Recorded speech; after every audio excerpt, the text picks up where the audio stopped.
It's Christine Wilson and Safira Galoob, and you'll thank us later. Tune in every week and hang out with us because we're a lot of fun. And no topics off the record, we decided. We are open to talking about everything together with a bit of a sense of humor, a lot of self-forgiveness, a lot of grace, and always being wiser on the other end. Bring it on, girls and boys. You know what? You'll thank me later that I'm telling you about this. You'll thank me. They're going to hate us, Safira. It's going to be nuts. Good morning, everyone. I'm Safira today. Welcome back. Good morning to you. Woohoo. We're talking social media today. Everyone's favorite, especially Safira's. Well, you're our expert here. I run the social media agency, but you're actually the expert. Well, I'll take that. Thank you. I'm more interested in raising kids in social media times. That's why you're the perfect girlies to discuss with. I have so many questions for you both. But just so we start off, everyone knows, I think, your situations, listeners, but maybe my people who are just coming into this, tell me how many children you have and their ages and if they're on social media. Kick us off, Christine.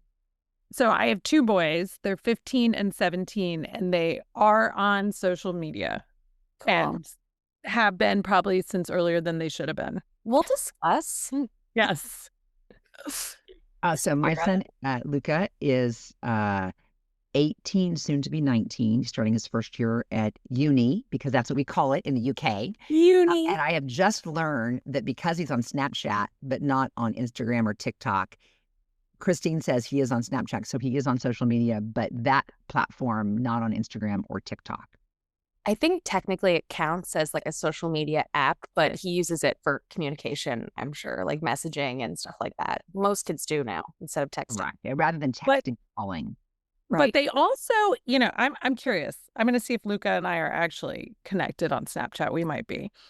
Yes, they absolutely will message each other instead of text messaging, but they also do these where they just take pictures of half their forehead and send it repeatedly so that they never miss a day of snapping their friends. Yeah. Let the streak die. That's big. Yeah, the streak. They don't ever want to miss it. It's I think I found it. But that streak is actually my son does Duolingo, Mandarin for Duolingo, and he hasn't missed a day in so many years. So there is this kind of consistency piece, or Wordle, or the New York Times puzzle. And so that streak thing is it seems like it's a trend through a behavior or engagement across a lot of different kind of app interactions. Right. I think you're right. About Snapchat for younger people. I feel like Snapchat for my group, it was really big when I was in college. And then when I got out, it was kind of what are we using this for anymore? This is so weird. There's Instagram stories now. Nicole and Courtney, do you still use Snapchat? Because I don't really use it anymore like that. No, the only time I use Snapchat is my nieces and nephews who are 13 to 18. Right. They're all over it. But if I said to Ronan, go text your friend real quick and see if he's coming to dinner over here or not, he would go to Snapchat. He would never go to the text app. See, I thought you were going to say text because that's an urgency thing. So people might see a text maybe faster than a Snapchat. Isn't that crazy? It's all on Snapchat. I think the really interesting thing about my kids is I think they learned this lesson when they were younger, but they don't post very much on their Instagram. It's very little goes out. It's resharing maybe a friend's thing or a football thing or whatever, a player going out, but they don't share a lot. And I'm wondering if it's because they did share more openly in earlier years and it came back to haunt them. Yes, I was going to ask you guys, I know Safira, Luca's not totally into social media, but when did they start and what platforms? And did you allow things? Did they sneak on? How do you handle that as they're growing up? So before my kids were 13, I think I created a Facebook account for Ronan, and it was just so he could talk to his grandma that didn't live here, but it was he wasn't putting stuff on it. But as soon as they got to middle school, there were Instagram accounts created, whether I liked it or not. And they just lied about their birthday. I mean, I love this whole you have to be 13. I mean, a kid can't figure out how to put a different birth year, And I think that, and then when it went from ByteDance to TikTok, I think, it was like a big uptick in that. I would say I see my kids absorbing TikTok a lot. That is, like, they get a lot of information from TikTok. I did say something to Declan, my 15-year-old, the other day. I said, "Hey, look at this woman. She's so cool. She's a scientist, and she puts out all this stuff about news and science on TikTok." And he goes, "I don't use TikTok for informational stuff. That's YouTube." Wow. Like, if she has a YouTube, so he keeps YouTube exclusively for like history content, science, learning. Maybe it even is like videos about basketball players and rosters and whatever. But he considers YouTube his educational platform. And I think TikTok is just a shit show of crap that they absorb. Interesting. Isn't that interesting? Yeah, because I wouldn't think that, but it makes sense. Like there is a lot on YouTube, like information. And he wants to keep it separate. Like he doesn't want to mess with the TikTok algorithm by making it something about information. He wants to keep it fun. Yeah. I think probably looking back, I was very permissive on social media. And also I was very present on social media because I was running a social media agency. I also don't think I saw some of the dangers and negativity of social media as quickly as other people did. Ronan, I really, really didn't understand the depth of this until recently. When he was in middle school, a group of girls found my Instagram. My Instagram was not private. And there were lots of pictures of my kids on there. And this group of girls really, really bullied and hurt Ronan quite a bit with what they saw on that Instagram. And it was all lovely things. I did not post, but it was him when he was little, him when he was a baby, when he was chubby, when he was whatever, when he, maybe I don't even think of any picture of Ronan as awkward. So I don't even know what Right. but he found them to be embarrassing. It would be like somebody getting your baby book and your album and just going through it for freedom to the internet. And I remember him saying to me, "Please, please make your Instagram private." And I was like, "There's nothing on there that's bad." And I now looking back, am like, what a misstep on my part. What an incredible misstep. I'm sad that those girls did that. But I also did not appreciate his privacy and his need for protection. And let's be honest, my Instagram is still public, so maybe I still haven't learned. But I said something to him recently about it. And he goes, "At this point, the ship's sailed. Like don't worry about it. It's all been seen."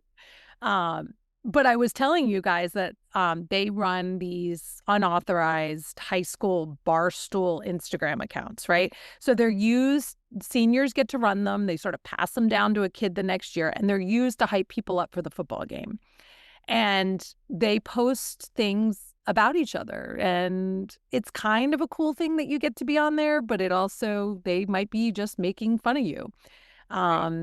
And so Ronan, one of his old TikTok dance videos was on the account yesterday. And I was like, I'm sure he has a mix of just embarrassment and maybe a little bit of like, I'm glad I'm one of the kids that's cool enough to be on here. Right. But Juxtaposition. Yeah. yeah. I mean, Safira, did you ever like put out like pictures of Luca when he was little on Facebook at all? I don't have a Facebook account. I never did. You never had one. No. I would post if my life depended on it. I've never composed a post. Even LinkedIn, somebody has to post for me. So then how did you handle brand idiot? Did he ever come to you and say, "I want to open an account on something," or he just tried No, my it? kid is like super independent. Like he just figures it out. And when he knows that so I think Christina, I think you bring up something interesting. And I did not give myself any kind of props or having done something intentionally. But I do think one thing that parents get wrong with their kids is understanding the importance of agency and privacy. And irrespective of what a parent decides to do or not do with their own engagement to the public, that decision shouldn't be like creating a really distinct what is yours to give away and what is theirs to give away. I think it is. And I actually, again, I'm not giving myself props because I was unintentional. I was just kind of ignorant about it.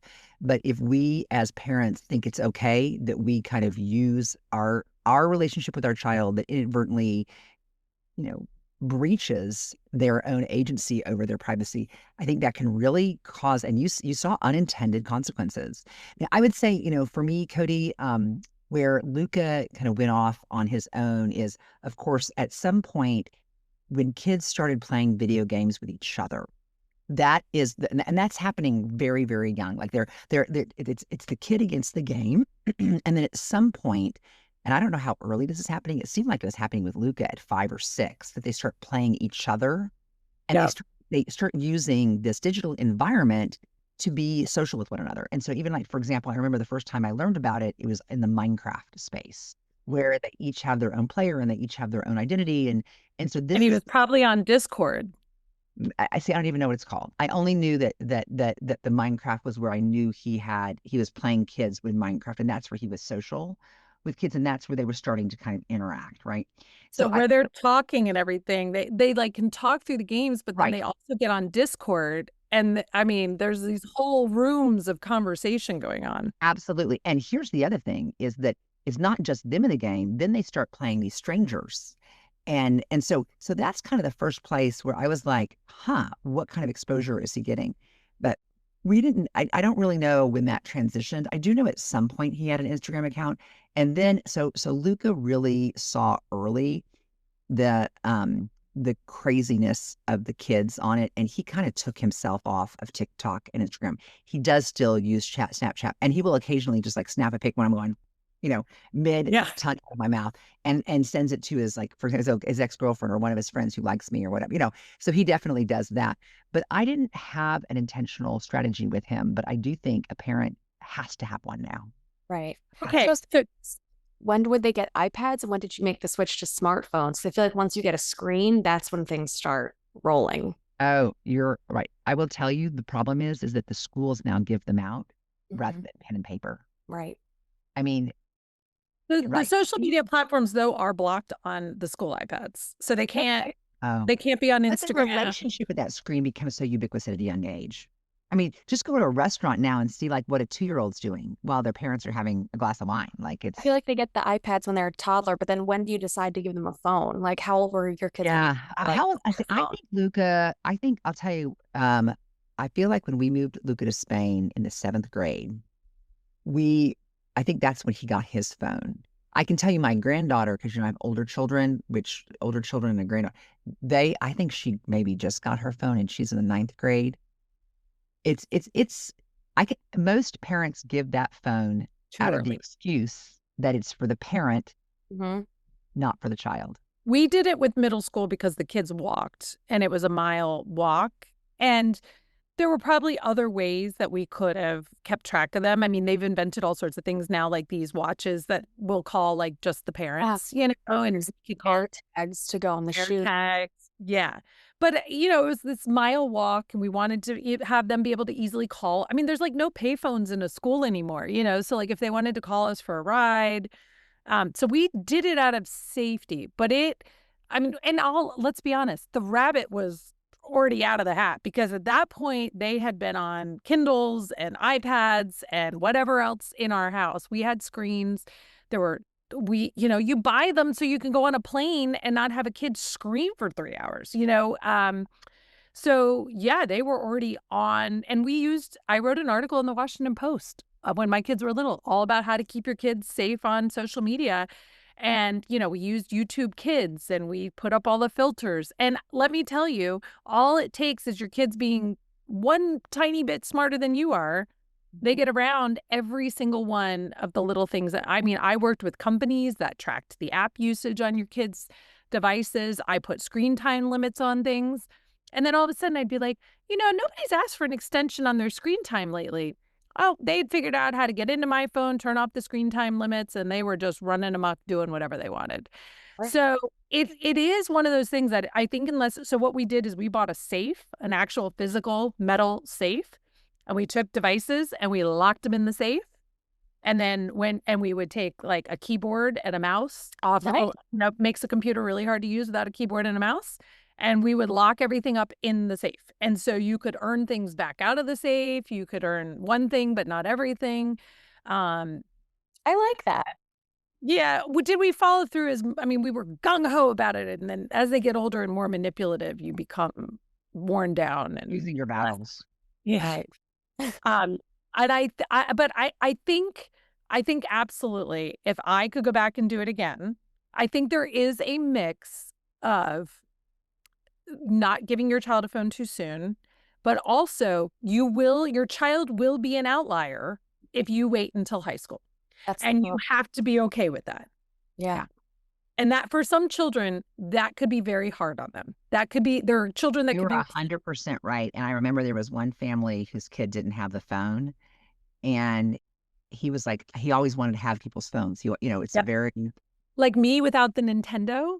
And so I went to my friend's house and played Nintendo for 3 or 4 hours until her parents would kick me out. Her parents would literally be like, your parents think you're over here playing, like playing dolls and running around and playing basketball, but you are literally sitting in our house on a Nintendo for 4 hours, go home. And it was because my parents were the no access to it. And it made me like a fiend. Like there were no Doritos or junk food in my house. So I got to college and I like lived on Doritos. I do think that when you take it away too much, you Yeah. create the appetite for overconsumption and desire that's out of control. But we know social media is causing a lot of harm. I've seen a lot of statistics, the feeling excluded, the body image issues, you know, people that are looking to convert our young children into, in my opinion, really not great people. I mean, the death of Charlie Kirk yesterday, I mean, he really was working very hard to have young children become conservative, MAGA, traditionalist. And he was using his podcasts and social media to do that. And it was working with young children, young boys, especially.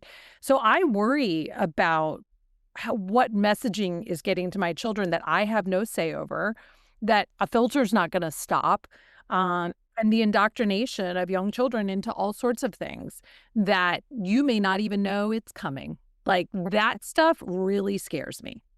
That part of it is like one like section, and then the other part of it for me is like what do you guys think about people who like are mommy bloggers? They used to be called, now I guess they're just stay-at-home mom influencers. Like they put their kids fully on it, and some people say like some are more controversial and they'll show too much, but nowadays it's just like either you choose to put them on or you don't. Like there's a weird line. good And luck to them when their kid yeah, finally figures out what's been done to them and has a uh, decision about that. I mean, that is a dangerous, right. dangerous game.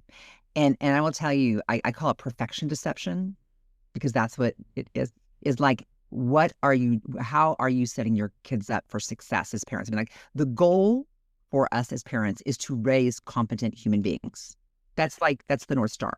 So, and that has to be, they have to be mentally healthy, physically healthy. They got to take care of their business, good decision makers. So everything you do along the way has to meet somewhere in those. So if you don't give them agency over your privacy, if you exploit them, how do you expect them to act later on? And it's a fine line. Like I struggle. I think about it all the time. Not that I have kids yet, but when I do, I don't know what I'm gonna want to share and not. Like obviously, Get it'd a be dog and share your dog. maybe. Even more popular. Yeah, dogs can make plenty of money. Well, let's look at how many stories and documentaries have come out about the influencers who have exploited their children. So you can look at it through the mom blogger space, all over social media, in reality television. I think I forget her name, but the girl Honey Boo Boo just came out about how basically her mom spent all her money. Kim Bierman's daughter, who's Yes. spent all of her money. That awful woman Ruby Frankie and all the stuff that she did with her children. I mean, we have story after story after story where the children become part of the cast for the mechanism to continue to make money, and then the parents quit their jobs. The whole source of income becomes around this family dynamic and story, and if they don't make the children perform, then they're going to lose their big house and the pool and the whole thing. So the children forced into compliance and, money. I think they're trying to pass laws to protect some of these children, especially on television, Yeah. but it's really hard. There was like I mean, a hell, they have child labor laws, but they don't have unless it's your own child. right. In California, they did something where like if your child is in a certain percentage of your content, they have to get a certain like percentage of the money. And so like there was one family Good trust. moved to Tennessee at the time of that, and there was like a whole controversy that people thought they moved because of that, and then the woman was saying, no, that's not why we moved, whatever. But it's crazy because I'm like, well, one day I've always said I want my social media to be about me. Like even if I'm married, dating someone, whatever, it's about me. But I understand that people feel very attached to me in that parasocial relationship. So they're excited for me and want to see my milestones. And that is beautiful. But there's a fine line of, I don't know what I'm going to share. Like, I will tell you, I think it's sexier to make a reference towards and to give a kind of a pet name, but not a name. Like Mr. Bang? that Mr. was Bang. my mindset. Mr. Big. That you're Yeah. being secretive. Then it's Yeah. a secret and you're hiding things. That's how it's always. No. I think I'll tell you all the opposite. I think it creates mystery. I think it is actually a really respectful place to be. And I think I think the followers that you want would actually, they would not just bless that, but they would celebrate that. And, I also think you could probably talk more candidly if people don't know who he is or she is. Such Or a they- perception of these people. They can be. Yeah, people are mean as fuck, Safira. But you know what, Cody? Here's the deal. It's your platforms. You own them. It's your life. Right. You just, and guess what? Hey guys, you're here.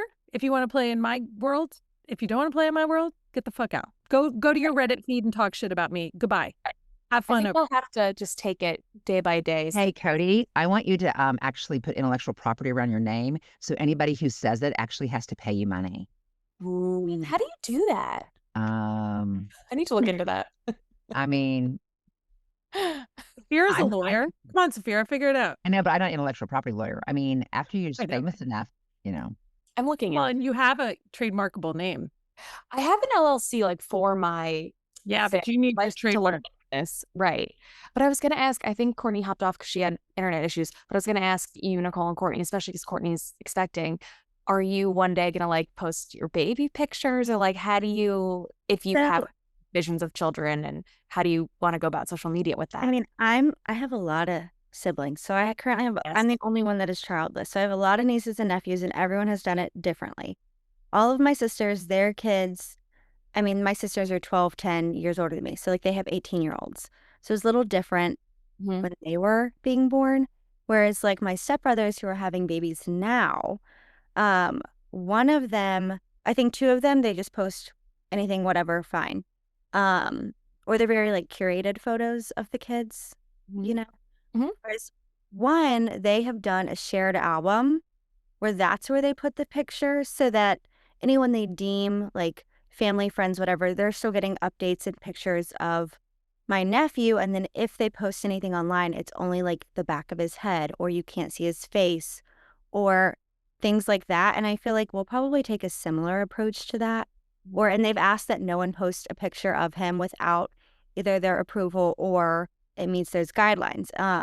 Just because I think that way, like, I don't want to hide that part of my life because it is such a big part of life, but also like to the point of not only like my child had no choice in what I put out online for them, but I was also raised by my wonderful stepdad, Honey Bunny is what I call him, who spent 20 years in special forces. And it's been drilled into me. Like when I walk into a room, I'm assessing for safety, like online threats that have become such a thing. And like, there are unfortunately horrific pedophiles out there who prey on young kids, even just their photos, Well, and So- they can get you can get location down to a pinpoint correct. on Yes. the data in metadata in a photo. Right. And so it's, yeah. I think I'll probably I like the shared album thing. I don't feel like I'm missing updates or anything. You can comment on there. They can like photos. It's literally the same thing, but I have control over who is in that album. And My then, sister did a private Instagram account for my nephew, and only they approve who can follow. And it's only a very select group. And we did a shared album for him. We knew so much more than I knew 10 years before that. yeah, it's just, Yeah. I think there's just so many, like, there's so many different risks, quote unquote, not only from the safety perspective, but then also everything else we've already talked about, that until it's like they can comprehend the question of, do you want to be on the internet? Right. Yeah. Or we just get better at creating more group texts, in our group chats in our text, and you send photos that are appropriate to those people you trust, It doesn't have to be so public. I think the big thing was 17 years ago. So my sister was the one who introduced me to Facebook. It was 2007, maybe early 2008. And she came and she was, she graduated from college only a couple of years before. So she knew about it. And she's like, this great, cool thing. It's called Facebook. You're so cool. And she goes, I was like, oh, I'm overwhelmed. What do I do? She's like, I'll set it up for you. And then she's like, oh, we can put up some really cute pictures of Ronan on it. And I was like, yeah, that's great. Let's do that. It was such a naivete of like, literally, I didn't Well, even we know what didn't the think it was was. going to be a cultural revolution. We just, No. yeah. And I was like, and it was like, literally, she's like, you have to put some pictures on it. What do you have? Okay, I just had a baby, so Yeah. he's really cute. Let's put a few things of that. I had no idea what it all would be and mean.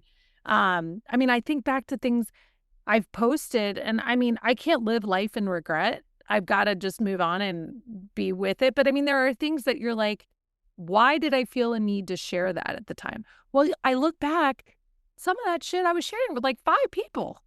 I didn't know anybody on Facebook, so it didn't feel like what it feels like now. Right. I can't even imagine what it feels like for you when you go on and you're like, I'm sharing this with hundreds of thousands of people. Mhm. And I know everyone's going to have an opinion, and I get to hear it and think about it and process it. So I mean, I would say, Cody, I would, and if you're asking my opinion, which you are, Mhm. I would say I would be very careful with your children in Yeah. your social media. And if I think the good thing is you can evolve in other ways on your social media that don't have to include your child. Yeah. I think And there's my niece enough mom is content like- out there anyway. What Yeah. more do we need to know? Right. My content is food, so it's not that like it would depend on this. Like I'm not really a lifestyle person. It's pretty much food based. So, and my outfits, so that doesn't really need to evolve into motherhood. But I definitely won't shy away from like I'm not gonna hide if I'm like pregnant one day or Right. I don't think they need to know the ins and outs of. It'll be about me, and then maybe like a snippet here and there of my personal life, but not like the main focus. Because, like Nicole was saying, they don't have a choice. Like it's really I get to decide for them, and then one day they get to look back and go, "Jesus Christ, why are you posting me every single day? I thought this page was yours." Like so I don't like that. Like they need to Yeah, feel. And the other thing is like having a child is a very intimate experience. And I think you relinquish that. You kind of like discount the intimacy of the specialness of it by making it a trophy experience. Right. And people don't need to see my intimate relationship with my future, God willing, children. Like that's even sometimes when I post me and my dad, because he's funny, he loves the camera, and people love seeing our interaction. But sometimes I used to get comments like, "You're kind of mean to him," or "Why'd he say that to you?" And it's like, see, this is what you don't get us. Like this is our relationship, and I was letting you see it. And sometimes it's like maybe you don't get to see it because you don't understand us, and we're happy. So it's like, so I don't want people picking apart whatever my relationship is one day, either with my husband, my kids, whatever. Like that's not for you to get into, but people do it every day. Yeah. I totally agree. And I think just to go back to we had a client years ago that wrote a book called The Durable Human. And she was all science-based. She did a TED Talk. And it was really, really focused on brain development and the exposure of screens on brain development. And she had this analogy that we created an animation. But what really happens with the brain without screens at a young age and developing, so exposure to watching YouTube and videos and all that stuff, without that, your brain is like a regular piece of broccoli. It's big. It's got lots of the flowers are growing off of it. It's bushy. It really grows lots of connections, right? When you add a screen at that pivotal time of brain development, the brain develops more like broccolini. It's sparse. There aren't as many connections. It's not big and bushy. And it really creates a lack of connections within the brain development that you would have otherwise. And I remember when we started working with her, and she had so much science backing all this, like they studied brains, with exposure to screens and without. And I was like, fuck, I grew my kids' broccolini brains. I gave them broccolini brains. I had already done it, and I was like, and it was that was when we actually got the safe and started doing more control over the devices, because there was so much good information in this about what it was doing. So if anybody's having a baby and wants to really think about what does this screen do? Yes, it shuts them up at the restaurant. Yes, it lets you sit there and enjoy the meal. But guess what? When you were a kid, you had to sit at the restaurant. You had to get crayons and color. You had to, there were ways that we could occupy children that can stimulate their brain that is not the easy out of handing them your phone. So I appreciated the easy out. We had freaking Elmo playing in the minivan on the screen that came down. I did all of it. I really don't think I knew better. It was kind of like, I remember the day that the first person showed me a vape, and I was like, oh my God, you mean we can smoke again and it's fine? I was so excited, right? So it was like, oh my God, I can play a screen and my children will be fine. It was naive. I just accepted it at face value. And then a few years later, you learn more and you can do better, right? So I didn't vape. And I also wanted to control the screens at that point. But once you give them their own phone, I do have plenty of friends that read every single text that goes through their children's phone, that monitor all of it. I never felt I had the bandwidth to do that. And I have walked in and looked at Discord up on my children's computers, and I've seen some shit that I was like, oh my God, when they were younger, that I was not super thrilled that they were part of those conversations. So I think you have to know, if it's a preteen or a teenager, there is unacceptable stuff happening, period. I don't care how good your kid is. I don't care how pure and nerdy your child is. There's stuff they're going to be exposed to. So opening the gate, you let it in, period. Right. And Christine, I'll say not just exposed to, but initiating. Yes. I think people have this not my child, I'm telling you, like, if you were saying not my child, I promise you it's your fucking child. I always was the first to say my child's the naughtiest, even though I know, he was pretty naughty, but because the other one was like, no, not my child. I'm like, yes, you're perfect. Smoking hot in my backyard last week, but I guess not your child, Yeah. Yeah. Right. Everybody wants to believe that there's an innocence to it all, but. Or that's a reflection of them as a human being. I'm like, wah, wah. Well, okay. So Safira, I do have, last night at book club, one of the women who is younger than I am, we were talking about some sort we were talking about, super exciting conversation. We were talking about mayonnaise, and somebody was like, I love mayonnaise, but only Duke's mayonnaise. And I said, yes, except if you're making oh my God, Duke's is so good, Nicole. You are wrong.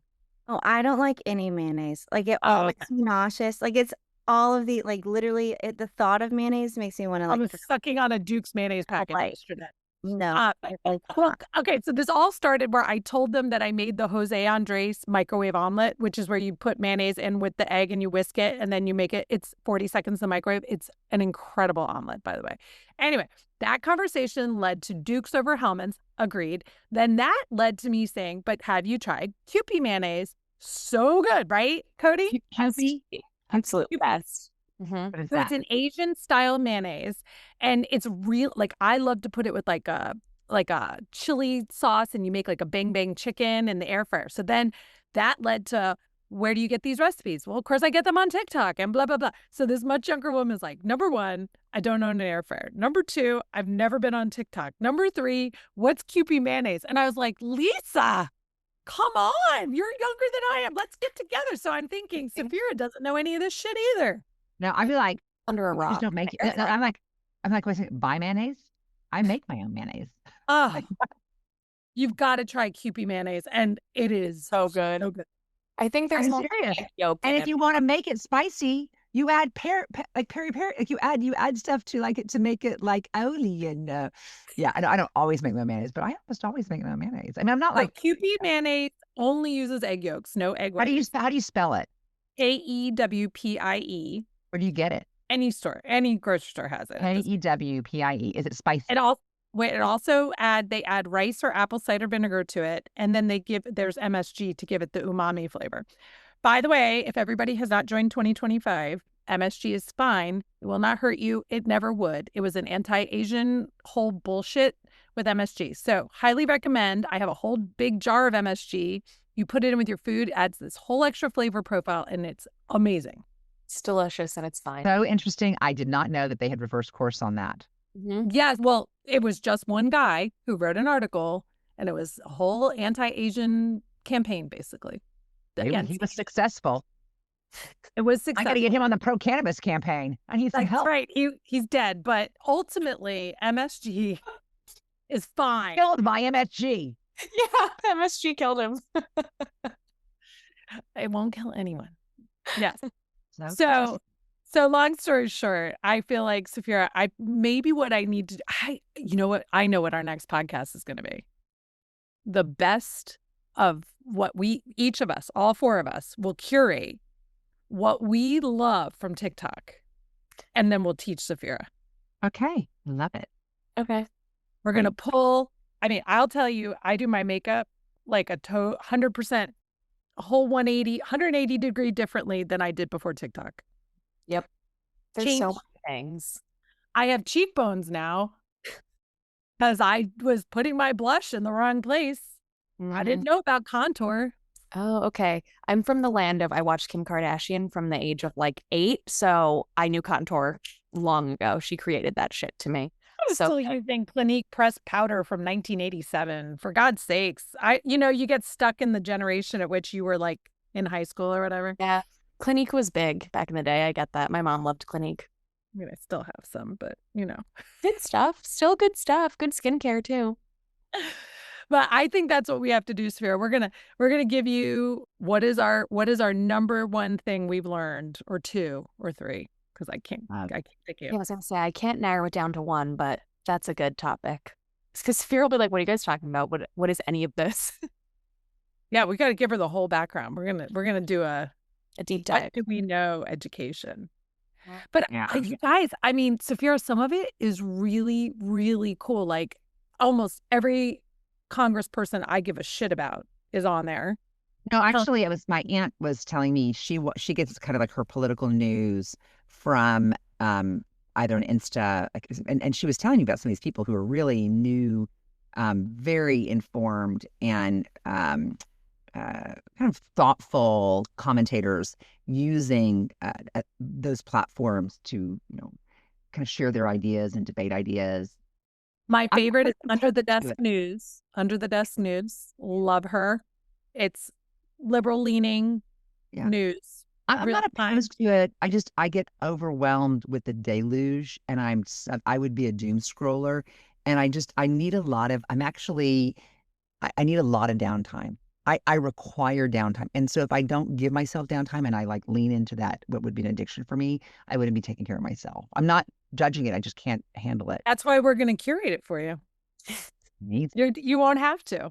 This is going to be all. I will send out. I sent out a TikTok video on how to make the bang bang chicken in the air fryer, and the text under that in the WhatsApp group was, "If you're not on TikTok, I don't want to hear about it. Thank you."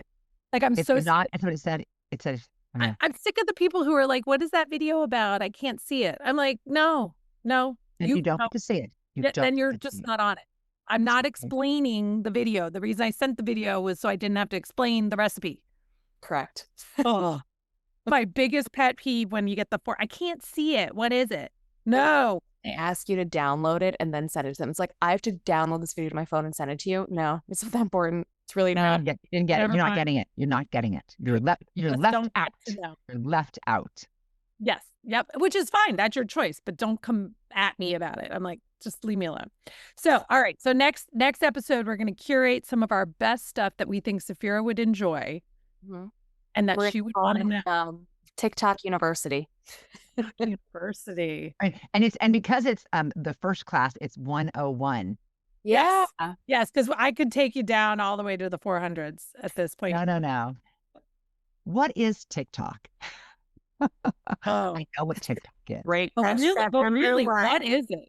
What is it? It's a lot of things. Guess what? It's different things for different people. Yeah. That it is. That it is. All right, guys. Well, speaking of university, I am 1.5 weeks into university, and I'm already behind in my homework. I'm already behind in my lectures. I'm already behind in my reading. And I was given an 8 out of 10 on one of my homework assignments, which really upset me and pissed me off. No, that's a true 8 out of 10. I am a 10 out of 10. And the highest score he gave to anyone was a 9 out of 10. And I was like, excuse me. Excuse me. I'm 48 years old. having the true college experience. You're behind on your reading, you haven't done any of the work, and you're just floating along. That's college. No, that was my undergrad. I told you I got my transcript and I was like, shit, that's a lot. Did I think C's were cool? Like C for Christine? It was like C. C's get degrees. I mean, I'm married to a professor, and I can just say if you've done any reading, you're not behind because the bar is that low. I never read college, so you're good. I never read in college, but now I feel like I'm paying for this myself. It actually matters. I did get my book on audio, so it's just a little boring to listen to. And then I've got the Fourth Wing series waiting in the next tab over. It's like, oh, I could listen to sex scenes of dragon flying people. Anyway, all right. Well, now that we've discussed how I fucked up my children, we're going to make sure that Nicole, Courtney, and Cody do it right. And Sapphira, follow in Saphira's footsteps. Don't follow in mine. Wait a second. Hey, all the jury's still out. You all may wait to see, because Christine may have done it right and I may have done it wrong. So don't pick your winning horse quite yet. Too early in the race. Who knows? I'm going to go text Luca and ask him what his Snapchat handle is so I can snap him. You do that, Christine. I'm curious to see what he says. I tried to find him. I couldn't find him. He's on there, though. Ronan will know. I'll ask Ronan what it is. Oh, yeah. Ask Ronan and then invite him. Yeah. Well, I'll get him sucked in. All right, Cody, thanks for all the good questions. Really appreciate it. Anytime. All right. I hope you guys have a wonderful day, and we hope that you'll thank us later when you're raising those really smart children that aren't stuck on social media. Full broccoli brains. Broccoli brains.